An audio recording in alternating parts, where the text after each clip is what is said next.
Paano kung hindi ka nakilala? Hello mga palangga! It's a new day, it's a new life. Ang gagawin ko ngayon, update ko lang, pupunta ako sa city center kasi may titingnan tayo or may titingnan ako doon na isang bagay na matagal ko na siyang pinapangarap.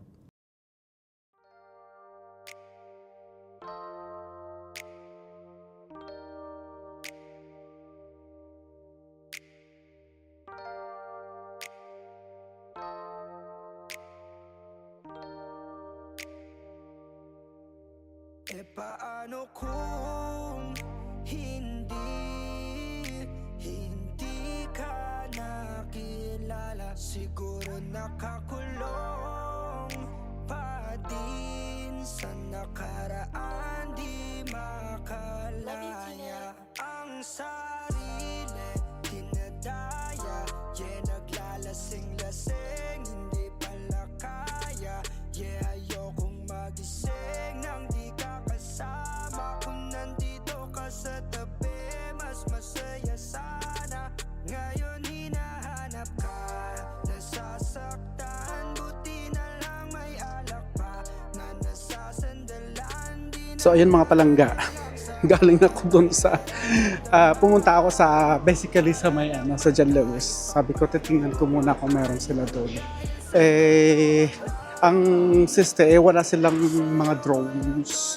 So ang ginawa ko, pumunta na lang ako doon sa may baba para tumingin ng mga perfumes. May nagustuhan akong t-shirt doon, may nagustuhan akong isang Creed na Absolute na brand ay na scent, stronger daw siya. Mayroon ako, pero ang bango siya ng ang bango ng Creed na maliit na isang klase, pero hindi siya Absolute. Bago daw yun. Look, ay Absolute ng Creed. Promise. Gusto ko yung scent niya. Parang yung scent dati na na sa may ginagamit. Yung, ano nga ba yun? Aficionado, yung katagal kong isipin, yung ginagamit yung mumurahin, yung 180 pesos sa Pilipinas natin binibili ko. Parang ganito siya eh. Kasi ganito talaga yung amoy niya. Pero hindi ko alam kung tatagal siya ha, kasi binili ko lang naman yun dun sa, alam mo yun ang online selling. So, pupunta na lang ako dun sa kabilang shop. So since na wala naman silang available na ganong hinahanap ko, lipat na lang tayo dun. Kasi actually tinignan ko sa online, meron sila dun available dun sa may shop na yun na kung saan tinignan ko online kagabi. So super excited lang ako, gusto ko lang talaga makita yung yung gusto ko mabili. So first and foremost, okay. So dahil ihi na tayo, ihi muna ako. Hanap muna tayo ng maiihian. Grabe.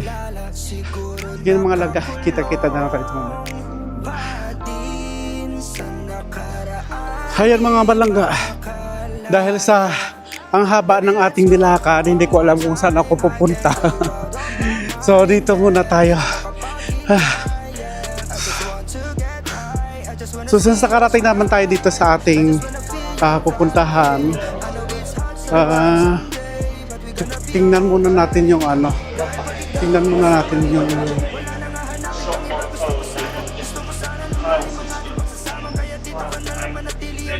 oh no, don't have a Neo flip.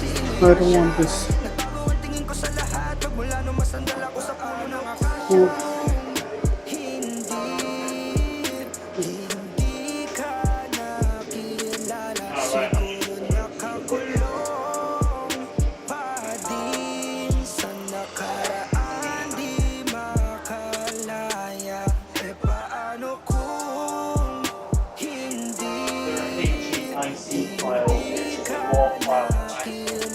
Siguro nakakulong pa din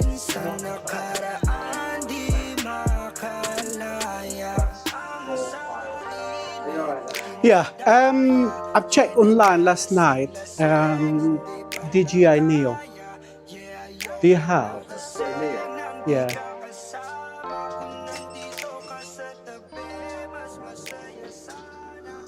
Sorry, do you mind? We have the normal one, so the one on its own at 169. We do the Flymore combination at 299. So we've got both of those. You got one, yeah. Yeah. Okay. Yeah. Okay. Sorry, do you mind? I'm filming myself. Right. Okay. Yeah. May the fly more combo? Yeah. The one to 69 to 99? 299. Yeah. Yeah. So first thing I want to ask, because this is my first drone that I would like to use, is it? Do I need any certificate for? You'll need Because to- I've been looking to online. It says needs to be registered or something like public liability or something like that. all you really need to do is you need to register it with DJI, and But not like because I'm not using it for public or something like further up. I'm just only doing it for myself, like blogging or so something you need like to that. register it and log it with DJI. Uh, Because it's under the 250 grams. right, um, okay. The restrictions are, let's say, a little bit more relaxed. Once it goes over the 250, you have to get a license for it, and obviously, you'll be best getting some sort of insurance. Right, yeah, in that's what regards that's to it what as I'm well. thinking. It's like it's 135 grams, so it's a lot less than the cut-off. So you have to register. We have to register it to fly it. Yeah, okay. So whether you like it or not, you have to register it. Is that, yeah, okay. For the DJI. Yes, I mean it updates the camera, the drone, Yeah, and yeah. the handset. It will also help update the software that you're using. It will also update the areas you can and can't use it. So you basically get a map, and that can change slightly. So yeah. Okay. Right, okay. I'll find out. That's only I want to know if do I need registration for that for for the government or something. If it was over If it's required, something like that. over Yeah. 250 grams, yes. Understand. So ayun mga palangga, nakabili na tayo. Ito na. So uwi na tayo and then susubukan natin yung ating bagong laruan. So ayun mga palangga, at dito na tayo, balik tayo sa car park dahil silangga nyo medyo na-excited sa kanyang binili. So away na tayo ha. Then mag testing ng ating biniling bagong laruan. So nandito tayo sa ating sasakyan. Yan.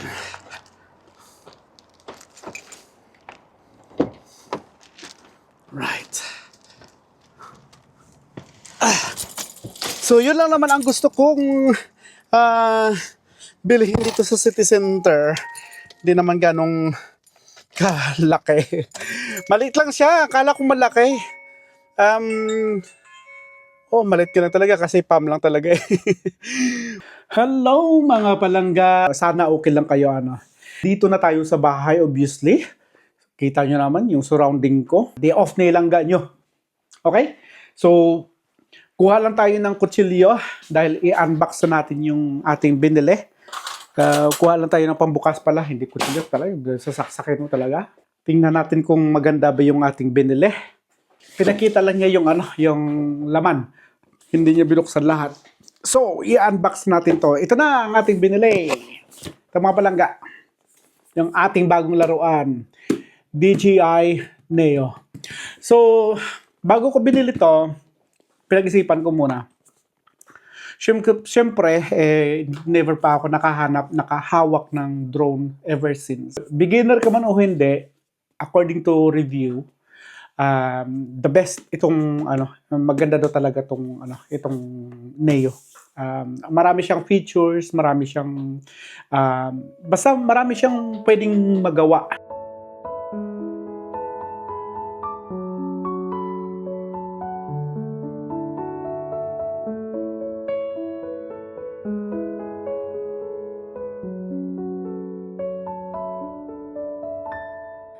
Alam mo ba, munti ka na sumuko ang puso ko sa paulit-ulit na pagkakataon na nasaktan na bigo. Mukhang delikado na naman ako. Bakit ba kinikilig na naman ako? Pero ngayon ay parang kakaiba. Pag nakatingin sa iyong mata, ang mundo ay kalma. Ngayong nandyan ka na, di magmamadali. Ikaw lang ang katabi hanggang sa ang buhok ay pumuti. Di na maghahanap ng kung anong sagot sa mga tanong, dahil ikaw ang katiyakan ko. Hindi na ako bibitaw. Ngayon ikaw na kasayaw. Kung meron mang kulay ang aking nagsisilbing tangalaw, ikaw ay dilaw. Di akalaing mararamdaman ko muli ang yakap ng panahon habang kumakalabit ang init at sinag ng araw sa lilim ng ulan. Mukhang di naman delikado, kasi parang umingiti na naman ako. Kaya ngayon di na ako mangangamba, kahit anong sabihin nila. Ngayong nandyan ka na, di magmamadali. Ikaw lang ang katabi hanggang sa ang buhok ay pumuti. Di na maghahanap ng kung anong sagot sa mga tanong, dahil ikaw ang katiyakan ko. Hindi na ako bibitaw. Ngayon ikaw na kasayaw. Kung meron mang kulay ang ating nagsisilbing tangalaw, ikaw ay dilaw.